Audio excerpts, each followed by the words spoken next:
ஒரு பிரச்சனை இருக்குது. அதே மாதிரி தொடர்ச்சியாக இது போன்ற காவல்துறையினர் வந்து அரசு அலுவலகங்களில் இந்த மாதிரி பள்ளிகள் சென்று ரீட் செய்வது வந்து பேசப்பொருளாக இருக்குது.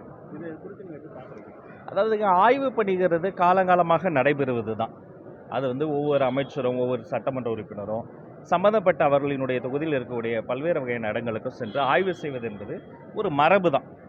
சம்பந்தப்பட்ட நிகழ்வில் கூட நான் அமெரிக்காவில் இருந்து கூட அது குறித்து விசாரித்த போது மாண்புமிகு அமைச்சர் வந்து அவங்க எதுவுமே எடுக்கலை, காணொலியோ கேட்பொலியோ மாண்புமிகு அமைச்சர் அந்த அம்மா எதுவுமே எடுக்கலை.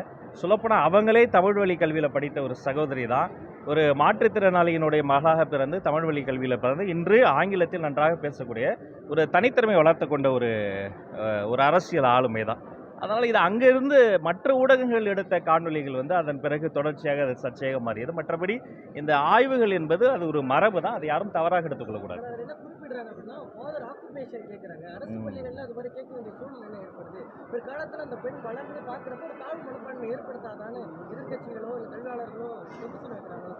இல்லை, எந்த ஒரு பள்ளிகளிலுமே அவர்கள் பேசக்கூடிய ஒரு தமிழ் வழி கல்வியாகவோ அல்லது ஆங்கில புலமையோ அல்லது அவர்களுடைய பேக்ரவுண்டோ வேறு எந்த அரசியல்காரர்களுக்காகவும் யாருமே கேட்கக்கூடாது. ஆனால் இந்த சம்பந்தப்பட்ட நிகழ்வில் அந்த மாணவியோட ஒரு ஐஸ் பிரேக்கராக அவர்கள் வந்து நெருங்கி பழகுவதற்காக, ஏன்னா அவங்களும் ஒரு சாதாரண எளிய வீட்டு பெண்ணிலேருந்து வந்தவங்க.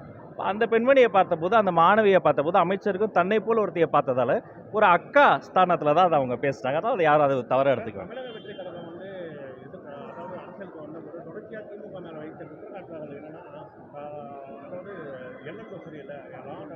பெண்களுக்கு பாதுகாப்பு தருகிற மாதிரி விஷயங்கள் குறிப்பிட்டீங்க.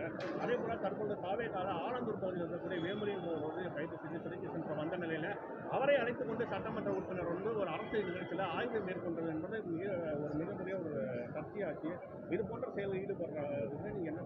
கடல் நீரை குடிநீராக்கும் திட்டம் நீங்கள் 50 நாளில் பண்ணியிருக்க முடியாது, நாங்கள் 5 ஆண்டு பண்ணதுன்றாங்க.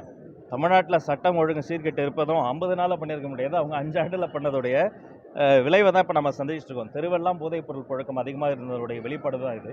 ஆக இந்த சட்டம் ஒழுங்கு சீர்திருத்தம் என்பது தொடர்ச்சியாக நடைபெறுது. சட்டமன்றத்திலே அதை குறித்து விரிவாக பேசியிருக்கிறேன். சிங்கப்பெண் திட்டம் உருவாக்கப்பட்டதாக இருக்கட்டும், தொடர்ச்சியாக சீரியல் அஃபெண்டர்ஸ் அரசு செய்யப்பட்டதாக இருக்கட்டும், இது ஒரே நாளில் எல்லாமே சரி பண்ண முடியாது. ஆனால் ஒரு நாள் இது எல்லாமே சரி செய்யப்படும். இதனுடைய பிரச்சனைகளினுடைய தாய்மடியாக இருக்கக்கூடிய போதை கலாச்சாரத்தை அழிச்சுக்கிட்டு இருக்கிறோம்.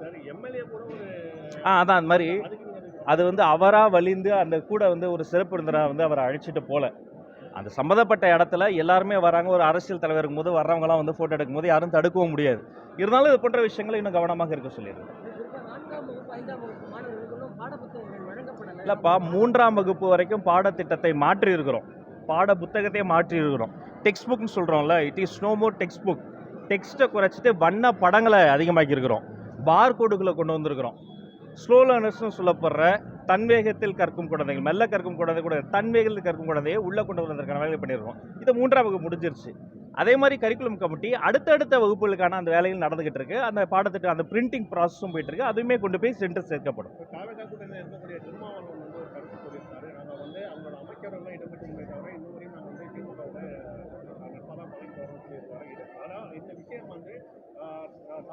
விஜயை வந்து பாமக தலைவர் அன்புமணி ராமதாஸ் சந்தித்த பிறகு இந்த விஷயம் வந்து வருது. இது குறித்து இதுதான் டெமோக்ரஸியுடைய பியூட்டியே. இதுதான் ஜனநாயகம். கூட்டணி கட்சியில் இருக்கக்கூடிய தலைவர்களை தங்களுடைய நண்பர்களாக தோழர்களாக பார்க்கக்கூடிய கட்சி தமிழக வெற்றிக் கழகம்.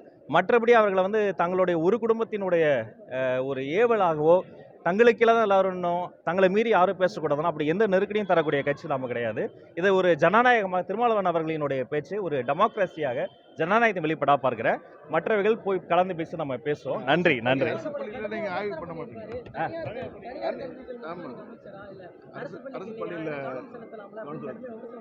இல்லை, தனியார் பள்ளிகள் ஒவ்வொரு சர்டிஃபிகேட்டுக்கும் 25 லட்சம் 40 லட்சம் காசு கொடுத்ததை தடுத்து ஊழலை 10,000 கோடி ஊழலை தடுத்ததை தனியார் பள்ளிகளுக்கான அனுகூலமாக பார்க்கக்கூடாது. இந்த பார்வை தவறு. ஊழலுக்கு எதிரான நடவடிக்கை தான் பார்க்கணும். மற்றபடி அரசு பள்ளிகள் தான் என்னுடைய கண்கள், அரசு பள்ளிகள் தான் என்னுடைய முதல் விஷயம். நான் போட்ட முதல் கையெழுத்து அரசு பள்ளியில் இருக்கக்கூடிய பெண் குழந்தைகள் படிக்கிற கழிப்பறையில் பூட்டக்கூடிய கதவுகள் இருப்பதற்காகத்தான் முதல் கையெழுத்தே போட்டேன். பாத்ரூமுக்கு தான் முதல் கையெழுத்தே போட்டேன், அரசு பள்ளிக்கு தான் முதல் கையெழுத்தே போட்டேன். தொடர்ச்சியாக அரசாங்கத்தில் படிக்கக்கூடிய அந்த பள்ளிகளில் அந்த மாணவர்களுக்கு மாடல் ஸ்கூல்லாம் நேரில் போய் பார்த்துருக்கிறேன். அந்த மாணவர்களுக்கு தேவையான சொன்ன தேதியில் ரிசல்ட்டை எந்த ஃப்ளாவும் இல்லாமல் கொண்டு வந்து அரசு பள்ளி மாணவர்களுக்கு சொல்லியிருக்கிறோம். அதே மாதிரி இந்த வெயிலின் தாக்கம் அதிகமாக இருந்தபோது மாண்புமிகு முதல்வரோட பேசி அவர்களுக்கு ஏதுவாக அந்த நாளை தள்ளி வச்சோம். உண்டு உறைவிட பள்ளிக்கு நேரில் போய் பார்த்து அவர்கள் வேணுங்கிறதெல்லாம் செஞ்சுருக்கிறோம். வகுப்பறைகளை ஸ்மார்ட் கிளாஸ் ரூமாக மாறி நானே கைப்பட போய் ஒரு ஸ்மார்ட் கிளாஸ் ரூமை திறந்து வச்சிருக்கிறோம். ஆக இது வந்து தனியார் பள்ளிகள் பண்ண பல்லாயிரம் கோடி ஊழல். அதற்கு எதிராக நாங்கள் பேசுகிற பொழுது அது ஏதோ தனியார் பள்ளிகளுக்கான அனுகூலமாக பார்க்கின்ற பார்வை தவிர, ஒருவேளை இந்த ஊழலில் பெரும் முதலைகள்லாம் சம்மந்தப்பட்டிருக்கிறாங்க, அவர்கள்லாம் வெளில வர்றது வந்து இவர் வந்து அவர்களுக்கு ஆதரவாக பேசுகிறாரோ என்ற எண்ணம் இருக்குது. நன்றி. இம்ப்ளிமெண்ட் பண்ண போறீங்க. ட்ரிப் எப்படி இம்ப்ளிமெண்ட் பண்ணுவீங்க?